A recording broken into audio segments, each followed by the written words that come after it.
I love today's reading from the book of Acts. I love how the stage is set. Paul is in Athens.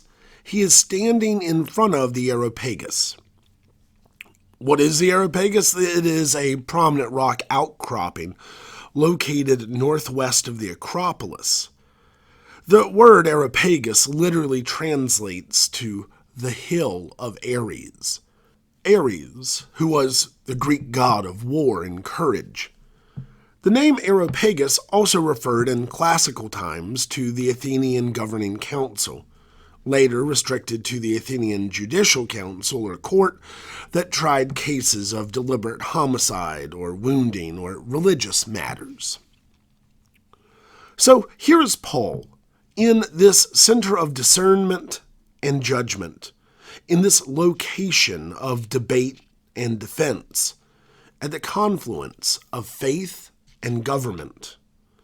Here, while examining their devotional monuments, for there are many gathered in this area, Paul finds an altar bearing the inscription to an unknown God. So respectfully, coyly, Paul begins a monologue. What therefore you worship is unknown, this I proclaim to you, Paul says, to those who could hear and those that might listen. I've always loved this passage specifically because I've never really warmed up to the phrase, I'm spiritual but not religious. Looking back at previous sermons, I find that I always work in a point that I think borrows from Paul's thinking. And that is that all of the acts of spirituality I see in the modern world are indeed all rooted in religions. So when people say that they are spiritual but not religious, I kind of think that they are kind of, if not very religious, they just are using different words. But today I would like to consider something else. I would like to ponder Paul's audience, those who could hear and those who might listen. I'd like to ponder about Paul himself and this area where our whole scene today is playing out. As I said, the Areopagus was a prominent rock outcropping, and thus included quite a climb to get to it. A dear friend of mine was telling me about a trip he took to the Holy Land, and on the return trip he stopped over in Greece and took a side trip to visit the Areopagus, the place where Paul is speaking to us this morning, speaking to us from the words of the book of Acts. My friend said, it really is a hill to climb, meaning both the effort to get there, Greece, and the effort to get there, up the hill, following the path, all the way to the rock outcropping. It takes effort to get there. It takes a journey. No one lives on the Areopagus. They get there. Whether it's flying around the world in the 20th century or walking there after thinking and contemplating and coming to conclusions on issues of life and governance and faith in the first century. Now, Paul has had a whole life that has led up to this point. Birth, childhood, time he spent persecuting Christians, his conversion moment, when Christ met him on the road to Damascus, that day that his name was changed from Saul to Paul, and his life and ministry were changed too. This man who once persecuted Christians and has since, now, been preaching to them and anyone else who would listen. Paul, who single-handedly wrote the majority of the New Testament, Paul, whose writings and rhetoric and worldview have left everlasting fingerprints on this church that we share. This is the Paul that has made his way to the Areopagus, bringing his thoughts, bringing his history, bringing his experiences, and bringing his passions with him. Paul, who, like a lot of us, enjoyed thinking, knowing he would argue, that he was right, and very often right. This is the Paul who looks at the altar to an unknown God and says, "Hey, I know who that is made for. Let me tell you." But That is only one side of this approach to the altar. On the other side, you have the potential audience, those who could hear, those who might listen, those who might just happen to be walking by. Athens is a big, diverse, and important city. It is the capital of Greece. But just for the sake of this conversation, let's simply assume that the majority of people in earshot of Paul on that day are Athenians. That is to say, they are locals, people who grew up in town, people who might walk near or around the Areopagus every day, or so because it's on their way to school or home or work. Consider those familiar with the Areopagus because they live in its proximity, or those who gather there frequently for civil discourse or conversations about faith. These people also bring with them their thoughts, their history, their experiences, and their passions. They bring them with them. Being Greek, the thought might simply be, oh yes, this is an altar to an unknown god. I mean, there are a lot of gods we know about, like Athena, who Athens is named after, Ares, who the Areopagus is named after, Apollo, Aphrodite, Hades, etc. But just in case we missed one, we made this other altar.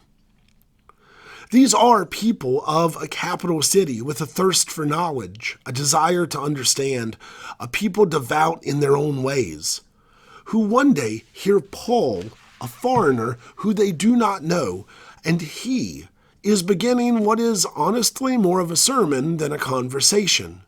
What therefore you worship as an unknown, this I proclaim to you. I imagine that got some attention. Locals hearing Paul and thinking, who is this foreigner? And what is he saying that we are missing? We live here. We know how this works. Maybe some stopped to give him a listen. Maybe others kept walking by the same way I've been known to keep walking when street preachers try to corner me for a quick yelling. Maybe some rolled their eyes and instantly discredited Paul, because as he continued, he showed that he was a monotheist, a person who believed in one God. For Paul, that's true. There is one God. One God who fashioned the universe and all that is in it. One God in whom we live and move and have our being. One God who has set a time for judgment and righteousness. I bet you at least one Athenian rolled their eyes and said to themselves, if not out loud, ugh, these monotheists, they just don't get it. They never will. How often do we do that? Shut someone out simply because they land on the other side of a conversation from us, on the other side of politics. Like, just because they are them and we are us, and there's a gap in between, we can't cross it in any way because they should accept our point, and we stop the conversation there.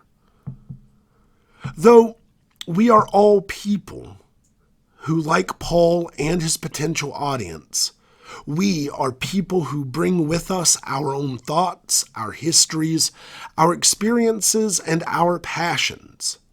We bring them with us every time we arrive in a conversation, every time we find ourselves on different sides of an issue, on different sides of the aisle, or rooting for different teams. My favorite part of this text is an example to follow that I see within the story.